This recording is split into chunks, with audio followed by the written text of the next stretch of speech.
proches de Mulhouse et de Colmar, les 2 réacteurs de Fessenheim de 900 MW irradient.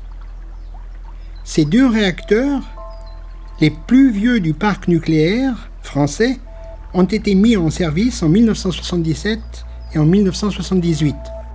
L'utilisation de l'énergie nucléaire représente un danger permanent pour l'homme et son environnement, en particulier à Fessenheim où, entre autres, premièrement, le niveau de séisme est élevé, niveau pour lequel la centrale est sous-dimensionnée.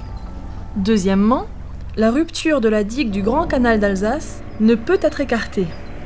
Une étude du Conseil général a démontré que cela provoquerait une inondation du site, vu que la centrale a été construite en dessous du niveau du canal.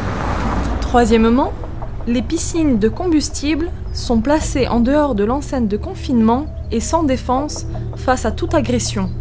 De plus, les radiers, les socles en béton sous les réacteurs, sont les plus minces du parc, avec 1,50 m d'épaisseur seulement. À la différence des autres centrales nucléaires, Fessenheim ne possède pas de tour de refroidissement. Elle se sert alors de l'eau du Rhin pour cela.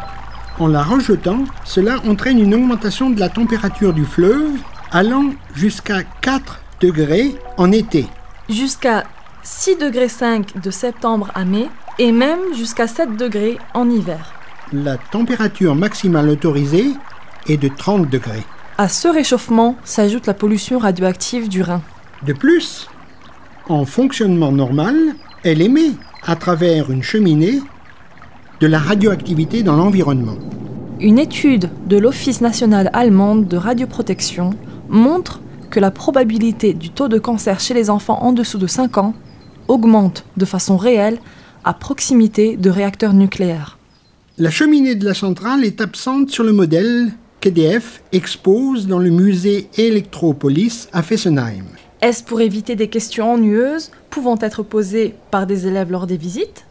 Ce qui n'est par contre pas expliqué dans le modèle de fonctionnement, c'est que la production annuelle pour chaque mégawatt représente la radioactivité d'une bombe d'Hiroshima.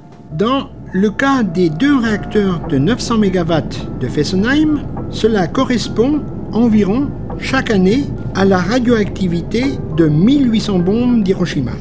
Une infime partie de cette radioactivité engendrerait de tragiques conséquences pour les régions concernées. Tchernobyl et Fukushima l'ont démontré. D'immenses territoires seront évacués et rayés de la carte à jamais. Ce serait une catastrophe humaine et économique de portée incommensurable pour la région du Rhin supérieur. Tchernobyl et Fukushima ont montré que les mesures de protection en cas de catastrophe sont inopérantes. Au mieux, elles servent à calmer les populations. La centrale nucléaire de Fessenheim se cache derrière ses barbelés. Le site est suffisamment grand pour accueillir 2 nouveaux réacteurs. Si on s'en tenait qu'au bon vouloir d'EDF, ces 2 réacteurs seraient bientôt construits. La construction aurait d'ailleurs depuis longtemps débuté, si le mouvement antinucléaire transfrontalier ne s'était pas manifesté. Pour obtenir la fermeture de cette centrale vieillissante, la mobilisation et l'opposition doivent s'intensifier. Le réseau Sortir du nucléaire, Alsace Nature, le CSFR, Stop Fessenheim, Stop Transport Alto Nucléaire et le BUND, avec les autres associations transfrontalières, luttent avec acharnement pour la fermeture de Fessenheim et la sortie du nucléaire.